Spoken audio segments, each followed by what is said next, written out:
So we're back.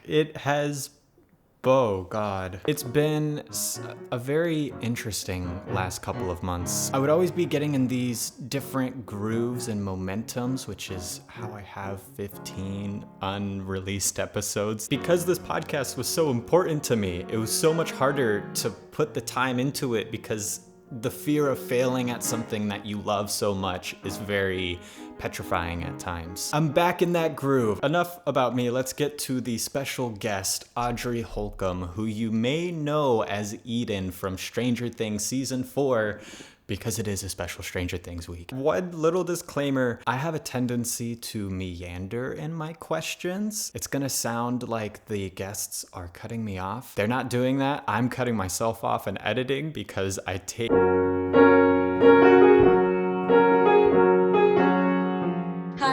Audrey Holcolm. I know Tristan because I played Eden in Stranger Things, and this is my first time getting to meet him, so I'm excited to be here and talk. I did a little bit of at least an IMDb check.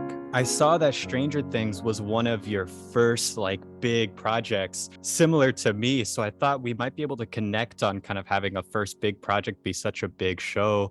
What was it like getting something so big that in many ways has been like your breakout role? It's been crazy. I mean, I'm sure that you can relate to this, but it's like showing up on a set with all of those people. Like, I think the crew, like when you look on IMDb to see like your connections, it's like 800 people connect you, and it's like massive. But I also was such a big fan of the show forever. Like, I remember binging the first season in 2 days, and then every time a new season would come out, my family and I would watch together. So it's like full circle, it feels like, because it also was one of the first things I ever auditioned for, was season 1 of Stranger Things. Really? Yeah, so it is pretty crazy to like have that end up being one of the first things I've done. What did you read for in season 1? I don't know. I think it was like Dummy Sides. The name wasn't a name of a character that ended up being in the actual show. But also for my audition for Eden, it was Dummy Sides. So I have no idea. It's a mysterious process. They had me read for Billy scenes from the season 3, or no, I think it was season 2. What was the whole identity process as you were going on set and being a big working actor for the first time? Did you notice any weird shifts? I think in the moment, it was like, I felt very intimidated because I sort of struggle a little bit with some imposter syndrome stuff. So I was like, am I supposed to be here? Did they accidentally cast the wrong actor?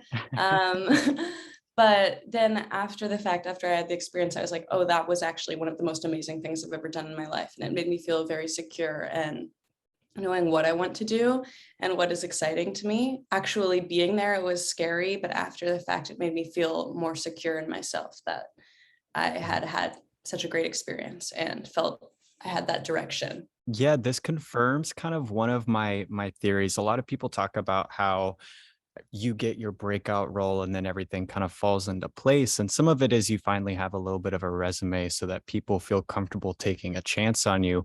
But another part of it is just how you carry yourself. Did you feel like, of course, you had the imposter syndrome when you were first on set. Did you ease into that kind of, oh, I deserve to be here. This is the right path for me? Yeah, I mean, everybody was just so nice on the set. I'm sure you had a similar experience, but they were just very welcoming, and the crew and the cast. And I think as I got into it and we were shooting, I was like, oh, this really is even though they're all of the bells and whistles and it's this huge Netflix project, it's just a bunch of people creating something. Exactly. So you kind of after you get past the first sort of intimidation level, you kind of ease into it and realize, oh, we're all just making something together and everybody wants it to be good. So it kind of demystified the process in a way. You book Eden, of course. Let's talk a little bit about your journey to that. How long had you been auditioning before finally booking that role? I think my first audition, I was 14 or 15, and I'm 22 now. So it's been many years. But yeah, I was just sort of auditioning in the Southeast region because I'm from Atlanta, pretty inconsistently, because I don't know when you started acting, but when I was 15, there wasn't much out there, because I think it's becoming less like this, but at the time there wasn't a lot of stuff casting that wanted actual 15-year-olds to play 15-year-olds. It's they want over 18 for a teenager typically. And I think Stranger Things has like kind of been the exception to that. And then as I got older, casting directors in Atlanta sort of started to like recognize my name, I guess. So that sort of picked up a little bit, particularly with Tara Feldstein and Chase Paris, who they cast Stranger Things in the Southeast region. I got to go in and read with them for a few different projects, and I finally got to find one that felt right, or felt right to them, I guess. So I was very excited about that. You're in LA right now, right? Yes. So did you grow up in Atlanta, or were you there primarily for film? I was born in Alabama. I lived there for 1 year. I've never been back, so I don't know anything about it. Okay. But then when I was one, my family and I moved to Atlanta and lived there until I turned 18. And then I went to school in upstate New York. Then COVID hit, back to Atlanta. Now I'm in LA. So yes, the answer is yes. I'm from Atlanta. Okay.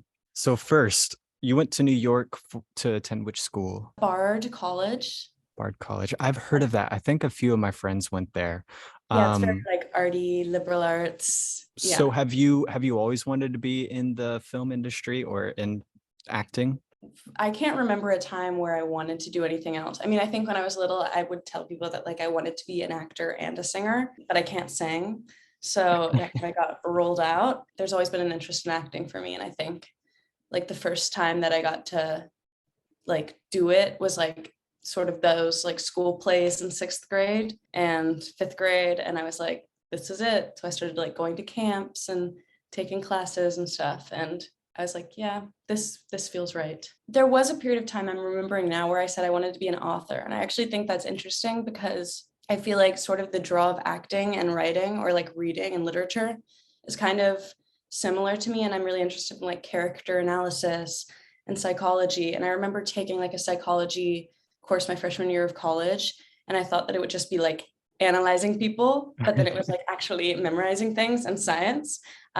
So I was like, oh, this is why I love acting, because I like to like, I'm just interested in people and like people's psyches and like picking people's brains. So I think there are a lot of like interests that I have that are similar to acting, but none of them like materialize as much as in acting or theater or drama or what have you. That's honestly what I find so fascinating about acting is literally everything can connect to it. You can grab something from pretty much any career path, any experience you have, and find some type of way to inject that in some form or fashion. So you say you wanted to at one point be an author. What kind of books inspired you? This was when I was like 10 and 11. So at that point, it was like Harry Potter all the time. Yes. What's your house? Constantly. My house, well, I've taken the test a couple times and it's changed. I got Hufflepuff for years and now I'm getting Ravenclaw. What about you? Interesting. So it's actually really fun. Sorry. So my AC, I didn't have on, so it didn't disrupt with audio. no. And then I put this long sleeve shirt on, which I immediately regret. But what's funny is, I kid you not, I was wearing a Ravenclaw Quidditch shirt underneath before I was like, oh, wait, I want to change it to something like unique and different. Let me put my Jack Alone shirt on. So are you a Ravenclaw? No. Oh, okay. One of my family members thought I was a Ravenclaw because I read all the time. And so for Christmas one year, they just got me like a Ravenclaw Quidditch shirt. And so I have Hufflepuff and Ravenclaw, but I'm primarily Hufflepuff. So like Hufflepuff Sun, Ravenclaw Rising situation. exactly. Interesting. So are you into astrology and all that kind of stuff? Not a whole lot, but I have a lot of friends that know a lot about astrology. So I sort of get some intel on it. But some of it is really interesting. What is your sign? I won't be able to analyze it, but I just ask people anyways. Because so many of my friends are obsessed with like zodiac signs and astrology, I've just stumbled into knowing a crap ton about stuff. That's how I am. Exactly. I know I'm a Leo and that my Mars is in Scorpio. Everything else, I'm not like one. I tell people I'm a Mars and Scorpio. They're like, You're so intense and That's what I was mysterious. gonna say. The Uh-huh. Scorpio is what's scary, but I don't actually know what Mars means, like in your chart. I just Each planet rules like a different aspect of yourself. So I think Mars is like how you respond to conflict or something like that. Everyone that likes astrology listening is gonna write in the comments, be like, you have no idea what you're talking about. Anywho, yeah, what sign are you? I'm a Cancer, Can't which is very so emotional. you feel everything. You're in the right I career do. path. I do. I have my chart apparently is like all Cancer. So Yeah. have you always been able to just snap your fingers and cry on cue?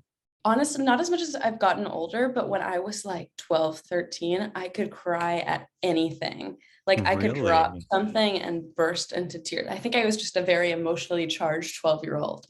So I've kind Mhm. of like settled into being an adult and I'm kind of like losing that ability, but I'm I'm trying to find like the sort of emotional channels to access now because it used to come so Interesting. easy when I was little. This is just me being like armchair psychologist, but why do you think it's become harder to access that as you've grown older? When you're younger, you sort of have less of like a bulletproof vest on from the world. Like you're just sort of experiencing things and being affected by them.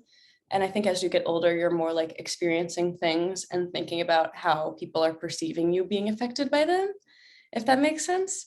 So I feel like you kind of lose that sort of sense of just like presence, I guess. Yeah. But I don't know. That's just a hypothesis. I constantly talk about how I noticed that so many people tend to idolize the way that they were when they were kids because it was this pure imaginative innocence where they didn't let all of the expectations that they believe other people place on them determine how they act or determine how they just move through the world. So, kind of going into your time in New York, how long did you go to college before the pandemic brought you back home? I was there for about a year and a half. And I remember the day that everybody was like gossiping about, like, I think we're going to be sent home for like 2 weeks. And like I said bye to all of my friends and I was like, Yeah. see you in 2 weeks. And then some of them I haven't seen since. And some of them I saw like a year later. Yeah, I was just there for a little short period of time. What kind of personal changes do you think started happening when you went from being engaging with people, going to class every day, and then everything shuts down and now everything is exclusively through Zoom? It was so hard for me to like stay engaged in my classes and then just in my life. I think I'm sure everybody felt like this to an extent, but just like there's something lacking. I'm like the most extroverted introvert that you could be. So Fist bump. there you go. Same. So it was not a good experience for me being separated from like people and like I don't know. I think like the interactions that you have with like acquaintances or people that you like kind of know but don't know totally, I think those are like really important for at least my mental health. Getting outside and seeing faces, those were things that I was really craving after Mhm. like 2 weeks. I guess what was the process for you like coming out of that isolation that a lot of people experience through the phase of all Zoom and because I feel like a lot of people had to in some ways rebuild their community. And Yeah. did you have to experience that, especially going from Atlanta to LA? I'm sure that was a huge transition as well. It really was rebuilding a community or building it for the first time because I kind of started like socially seeing people again when I moved to LA. Like Mhm. that was when I first started like kind of leaving the house and like hanging out indoors with other people. I was lucky enough to have like a couple friends in LA. The rest of it was so weird. Like I remember moving in with my roommates here. I'd never met them before. And it was like my first time being inside with people in like months that wasn't my family Really? and they were like strangers that I met on the internet, but they were lovely and great, so it worked out. But it Yeah. was definitely a weird feeling. It felt like riding a bike. Like I had to readjust to being a human being again Mhm. because you don't have to be a human being in the same way when you're living in your parents' house. You Oh, can for sort of, like sure. revert back to your like teenage self. It's interesting how we surround ourselves with like the people from our past, and all of a sudden it's like our self esteem, whether positive or negative comes back and all of the old insecurities start coming out. So it is interesting. One cool thing is specifically my bud Nick Hampshire. I'm gonna give him a shout out. I need to interview him soon. He's such a lovely, beautiful human. It was super cool because we went to college, we had all of these experiences, and then we were able to somehow come like back together when I moved back to Texas. It was like both not missing a beat in the sense of the connection was the exact same. It had this weird, like, youthful energy, yet we were still like fundamentally new, different people. So it was cool kind of seeing the different versions of ourselves come together in an interesting way. All that to say, one of the big important things that started benefiting my acting was getting re-involved with community, because I started to see how distinctly different those dynamics and friendships are and apply that to my work. What ways did you notice your acting started to shift as you started re-engaging around the people in your life? I was lucky enough that my roommate and her boyfriend are both actors as well. So kind of being around other actors and people that are Mm. like as excited about like watching, going to the movies together, or just like discussing and like picking apart something, and sort of being able to like scratch that itch was so exciting to me. And it kind of like reinvigorated that like passion that I do have for acting. Again, for me, acting does sort of come from like that sort of psychological fascination, just people in general, and like what can vary from person to person and what is like universal. So I think just being around people again and being around friends or even strangers was exciting to me, because you sort of like lose touch with that when you're in your little bubble for so long. When you say it reinvigorated your passion, was there a period where you got burned out and you had to kind of rediscover that love? I don't think I got burnt out, but I think that I got maybe a little bit like jaded, because it can be hard when you're not booking anything or like working consistently. And this was all before I booked Stranger Things. So I was just feeling a little bit like down about the industry, and I was like, the clock is ticking, my time is going to run Mm. out, like culture of scarcity. Yeah. So I think just like being reminded of the things about it that I do love and that I am passionate about, it's like, oh, this is why I'm here, like kind of stopping thinking about myself as an actor and just starting to like be an actor again. We do live in this bubble sometimes as actors where everything is just filtered through our own experiences and it becomes very specific, but not always in a way that's Like very malleable. self-contained.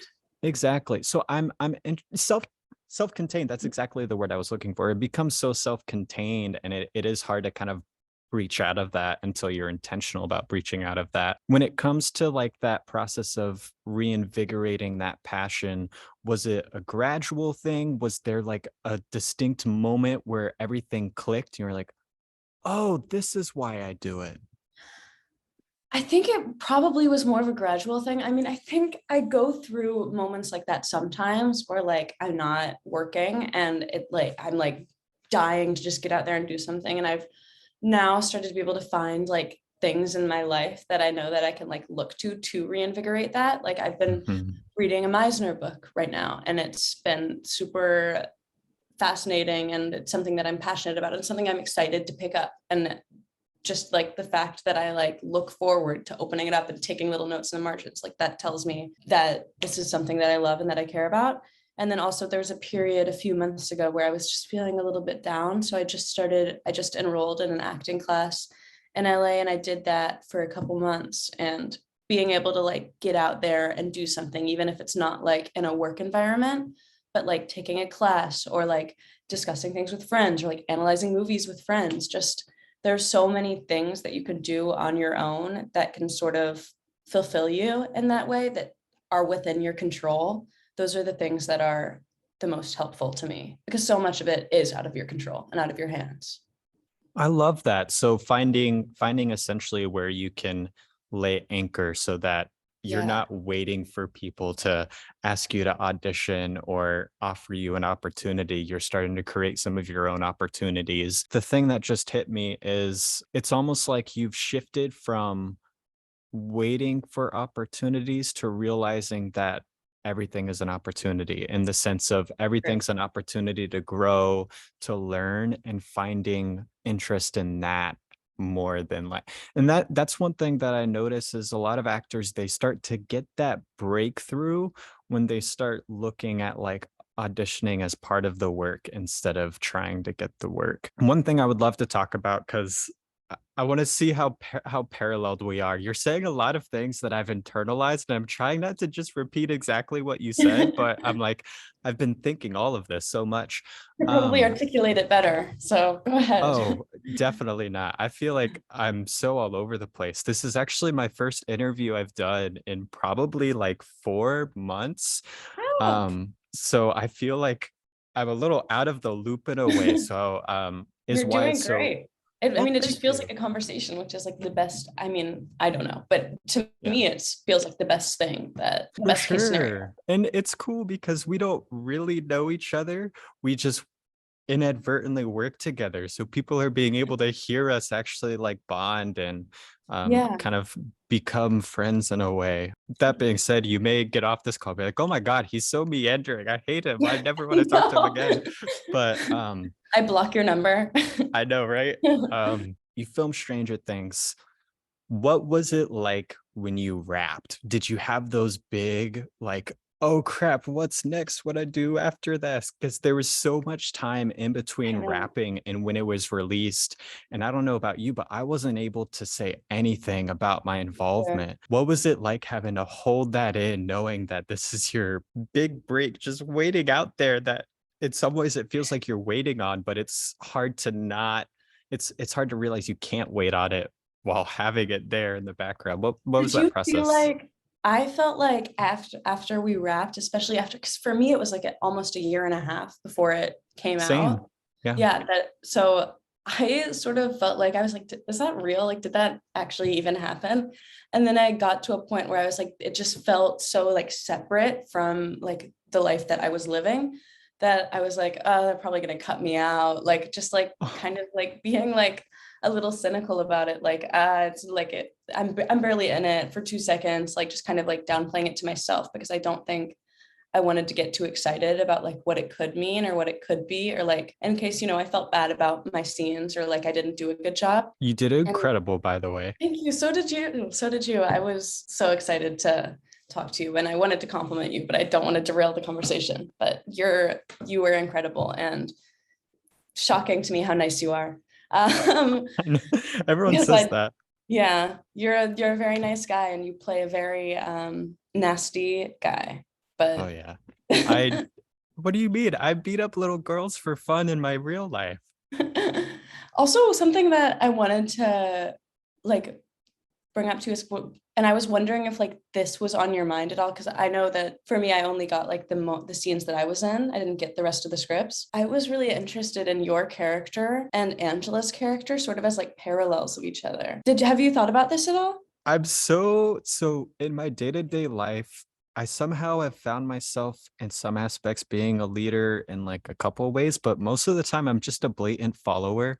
I didn't think about that until I heard someone else talk about that. And of course, as soon as they're like, "Hey, did you notice that you and Angela had those parallels?" I was like, "Oh, wow. That actually is Yeah. brilliant." Because my mentor, EA Castillo, they hate when I refer to them as my mentor because we're also just really, really good friends. But my mentor, EA Castillo, was like, y'all were like basically foils to each other, where she was like the very like overt 80s kind, and then I was the Others. very like subversive, dark kind of like bullying. So it was interesting how they kind of paralleled. But yeah, I had no idea about any of that. One of the things that makes Stranger Things so exciting to me is like, even though there's all of this, like, there's the upside down and there's the Demogorgon and there's these science experiments, and it's like crazy and zany and like hard to believe, but then it's also so grounded in like the real human experience. And that's what I Mhm. thought was so interesting about your two roles in parallel to each other, was like Angela is like this very real world, like high school student who, you could experience in real life. And then your Yeah. character is just this specific, there's probably nobody in real life who has that background. Yeah. So obviously, so I just think it's interesting that it's like kind of whatever environment you put these children in, they can sort of still have those same impulses, you know, for whatever reason, or those behaviors. And obviously yours were darker because you had powers that Angela did not have, like in a different way. Thank goodness. Can you imagine Angela with powers? Oh, I know. Oh, Speaking on that, you might not have known when they cast you. You, of course, I'm sure, knew on set. What was it like basically being the backstory of an already established character like Susie? well, I actually auditioned. You mentioned you auditioned with Billy's sides. I auditioned with Susie's sides from season 3, which was interesting. So I kind of had like a little bit of an inkling that like maybe this character is either similar or in some way related. I thought it was interesting that these characters are like polar opposites. Eden and Susie are still related and still sort of connected in that way. It's like, what can this environment like produce in a child? That actually reminds me of some praise that I really wanted to give you. I don't know if this was your intentional choice or if it was the direct. Did you work with Nimrod? Yes. He is my favorite director I've ever worked with in my entire life. I love that man so much. He's like the most he's the most like supportive and like actor loving kind of director I've ever worked with. Everyone else was great. I just wanted to specifically give him shout outs because I love him so much. I would be his like assistant on a project just to work with him. Just the nice man. Exactly. All that to say, I think the most interesting and cinematic thing that actors don't always explore is contrast. And I love that you talked about how you and Susie were those polar opposites. Was it your intentional choice to be so contrasting in a way that was just so dynamic on screen, or was it like a way that you were led? I feel like there was sort of that. So after I did the Susie sides, there was another scene. It was like Eden, and instead of like screaming and running through, she's just like head banging to metal, thrash metal in her room. Okay, I understand like the subculture that this person is a part of. So I understood that at least like aesthetically and in terms of like what subcultures they're a part of, these characters were very different. The actual script and what was given to me, that also felt pretty clear. So I think I was just kind of trying to deliver what I thought was best and made most sense for the character. But I also didn't want her to be like straight, like crazy goth girl, like cruel to her family. So I thought like with the Argyle scenes, I sort of wanted her to kind of be affected by that and like kind of have a crush on him too, like show that she does have feelings. And she's just like being the caretaker of this ridiculous, like chaotic family. She is a bit of a black sheep, I think, too, which is a very, I think that in a lot of ways can mean that you're a sensitive person if you're a black sheep of the family. Although they did kind of like lead me in the way of like this contrast with Susie, I also wanted her to be like a full person in her own way. I'm obsessed with contrast. I talk about contrast in everything. What you did such a good job of as well is, like you said, you had that kind of like head banging, everything was going a little crazy, and then the moments with Argyle, you were so still and you just let your eyes reveal exactly what you said, reveal that you had those actual feelings, and the stillness of that eye contact contrasted and made it look so phenomenal against the chaos of everything else going around. So that was just, you did such a good job with that. And I love this is going to lead into a conversation that is going to seem superficial on the outset, but I have a deeper reason for wanting to bring it up. I know when I like originally reached out to you, you had like, I think it was like 150,000 followers or something like that. And it's already skyrocketed to 200,000. And I bring that up for a couple of reasons. One, you were in just a couple of scenes and yet people fell in love with you. What has it been like? Because I also had a similar explosion, and I feel like there are so many like nuanced feelings that come with all of this like newfound attention. How has your relationship to all of that adapted and changed over the course of the show being released? I don't know like what your how you felt going into it, but it was like the last that I was like, maybe like 1,000 people will follow me or something. And then it was kind of overwhelming at first. And I had like a couple of nights where I was like, should I delete Instagram? Because I was like scared to have that many eyes. It's really just very flattering that that many people like were interested in the character and noticed the character. It's been nice, and it's also been like validating in terms of like my performance in the show. At the same time, I'm a little like, I don't know what to do with this. I don't know if you feel that way as well or not. Yeah, I love that your bio is like, I'm not good at this. I'm really not good at this. It's so like sweet and down to earth. And it's like, no one is really good at it. It's such a the word I'm about to say is way overused, and I hate that I'm about to use it, but it feels so dystopian at times because it's one of those things where people say all the time, but until you get into that position, you don't actually believe it because it can't resonate. But did you have the experience of feeling like it was also like not literally fake, but it's like this illusion that you see on your phone? And I remember when that was happening, I was just like,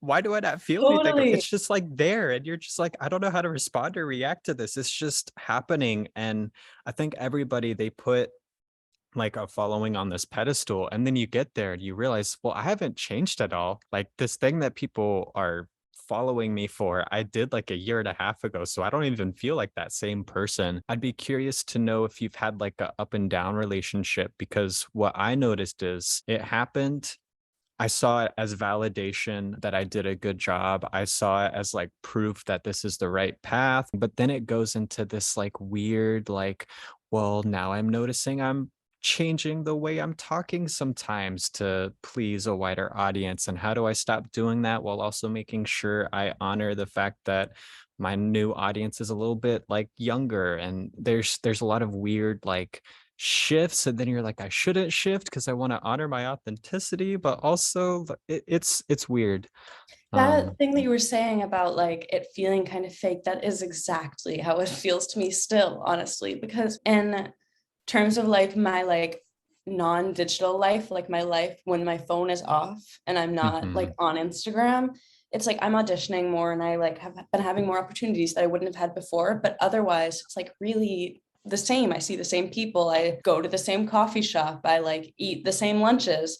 And then like you turn on the phone and there's like people commenting or messaging or like, and it's like hard to believe because I think it's hard for your brain to like perceive that many people. And like, you know, the thing of like when you're in a dream, your brain can't create a new face. It's just like an amalgamation of like people that you know in real Mhm. life. I think it's sort of the same thing psychologically for me with like social media. I'm like, these people, like it says these numbers, but I'm like, I can't, I can't conceptualize it at all. Yeah, It doesn't feel it's real. not tangible. Yeah. Totally. I mean, like we were saying, I'm not good at social media. So I think that there's also like a fear of like disappointing people following that like I'm not gonna like deliver the content that they want, which is kind of silly because I'm not a content creator. Like I'm not, that's not what I do. But you also want people to, you know, be engaged and to like you. That's very human, I think. So Yeah. it's a weird like mental block. Talking a little bit about your transition from Atlanta to LA, was it because you started doing online classes? Was it because you wanted to go to a bigger market? What were the reasonings behind the move? I started doing online classes at this new school in LA, and now I do some in-person classes as well. I wanted to transfer to a school in LA because I wanted to be in LA because in terms of being in a bigger market, and also I had worked on an indie with one of my best friends, Sarah, who she lives out here, and she encouraged me to like, since I was like 13, I was like, I want to live in California because I visited a couple times right before the pandemic. I went and visited Sarah and I was like, I have to do this. Like, I have to be out here. But That makes I've sense. been here for like a year and a half now and I love it. And I feel very lucky to have found like the community that I have found here because I've met Good. so many of my best friends, which has been really nice. I love that. So I'm kind of curious. I went to LA. I was out there for 2 years. And the reason that I moved back to, I mean, there were some like financial reasons. A big reason I came back was because I had such a hard time building that community and I felt very isolated. What are some ways that you've been able to build that community of like-minded individuals? I mean, I wish that I had good advice, but I truly think I just got like ridiculously lucky. The roommates that I was telling you about that I moved in with when we were strangers, met each other for the first time, they were just great. And I still live with one of them. And Mhm. she just became like one of my best friends. And then her boyfriend became one of my best friends. And then like met their friends. And then I had like another friend who I had a mutual friend with him. And then I kind of like got to meet his community. So I think I don't know. I wish that I had better advice, but just being able to like find like a couple people that you really love and then like getting to meet some of their friends, like just Mhm. I think once you sort of like find that community, it'll just expand. The reason we were actually able to specifically connect, and I wanted to give her a shout out, was the badass Lily Keen. Y'all grew up in Atlanta together, right? Yeah, I think I met her when I was like maybe 14.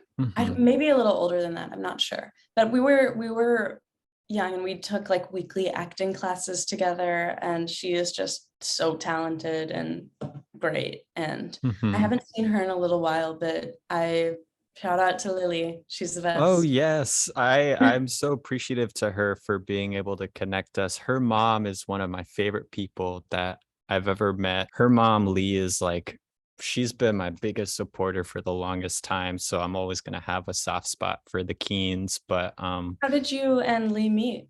I've never met Lee, but that's so she's cool. incredible. Yeah, she I have this whole like baggage about my LA story. It I got very isolated because I was not prioritizing my time well and I was allowing myself to get obsessed with things that were reactive instead of proactively trying to like move myself forward.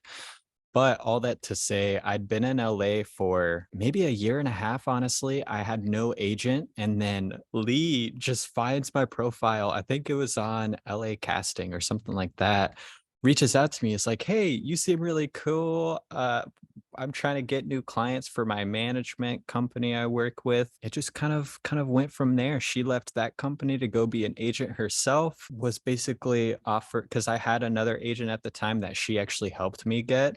And she was like, hey, I could get you out of your contract if you would like to follow me, but no pressure. I understand. Lee was always my biggest champion, no matter what, going to where I know that I'm valued and where. Anyway, all that to say, I immediately was like, yes, get me the heck out of that contract. I'll come wherever you end up going to, no matter where it is. So, Are you by the way, are you in Texas right now? Is that where you are? mhm. What part of Texas are you in? I'm at a venue that's in Richardson that I manage throughout the week. We do like weddings and stuff like that. So that's why I have this gorgeous chandelier. Awesome. And it's funny, Very, very fancy. I'm obnoxious when I see wedding scenes in movies because I'm always like, those are the chairs that I have at my venue. If you had to choose one, and there is always a long dramatic pause as people think about the answer to this. So feel free to take your time.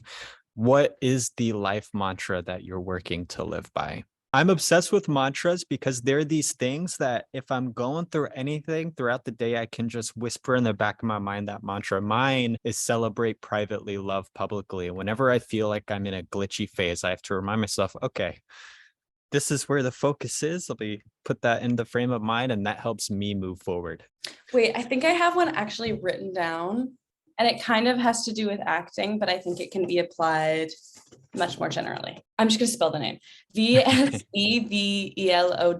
So Zevlod Okay. Meyerhold. The greatest enemy of beauty is prettiness. I heard that the other day, so that's why I sort of have it on the mind. But I think that in terms of like acting, that's so true because it's like to get to like something true, you have to kind of like ditch everything superficial or like surface level or like even just sort of that focus on self-percep or like how you're being perceived by other people in life. Like you're going to have ugly moments and everything is temporary, but the most beautiful things are the things that aren't pretty because most of the time the things that are real and that last are not pretty. There's something more. One of my favorite like notes to give a scene that people have is muddy it up, because I think sometimes as actors, it's like you said, we can get so attached to like it looking perfect and having this like solid, like it's like you said, it's not real, it's not authentic. The beauty comes in those like raw kind of moments. And Like when you say something and you're like, where did that come from? Or like you take a Mhm. pause and because you're just in it, you're not thinking about this pause is gonna be appropriate here. Just like Yeah. spontaneity. Yeah, So you get to beautiful. surprise yourself. Yeah. It's always funny. This always happens. I asked the last question and then like seven other questions come into my mind. I was similar to you where I did like years of auditioning before I ever like booked anything. And it's easy to get dejected and fall into that. No one wants me. So Malcolm Gladwell talks about this thing called the tipping point, where you learn lesson after lesson after lesson after lesson until you finally learn that one lesson that puts you over that tipping point and everything clicks into place. What was that tipping point for you? Was there a specific lesson that you learned it and then boom, Eden came and it was like, oh, wait, why have I not been doing it like this before? My friend was, this was when I was feeling very dejected and very down, and that sort of that feeling of like nobody wants me. And my friend was like, Audrey, I think things are going to change for you when you stop worrying about being an actor and you just start being an actor. That was like, it's so obvious, but it's something that you need to hear verbalized, because it then becomes less about like, where am I at in my career? Like, these people are over here. Should I be over there? Should I be doing this? Or am I not doing enough? Or do I want it too bad? Or like just all of these questions that can drive you crazy. But then when you kind of redirect that like untapped energy into like being the best that you can be by collecting all of the knowledge that you can, and delving into whatever it is that interests you or whatever you don't know about or you think that you should, and 9 times out of 10 that's going to feel so much better and more validating than like sitting there wondering like, what do I need to be doing to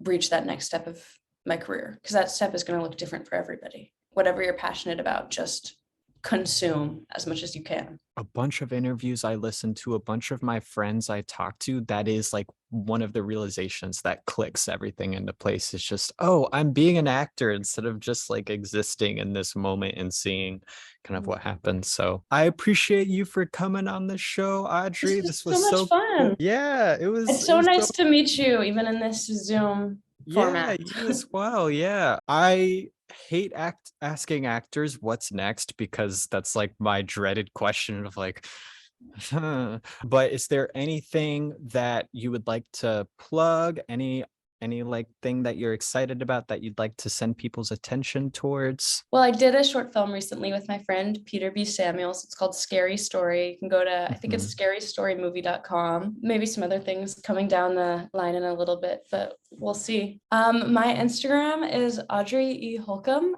I think that is the only form of social media that I have. I have Pinterest, but you don't need to know that. Cool. Well, I recurring joke-ish, it's probably not funny, is that I never know how to end these. So I like squirm for like 20 seconds being like, I don't know how to say goodbye. So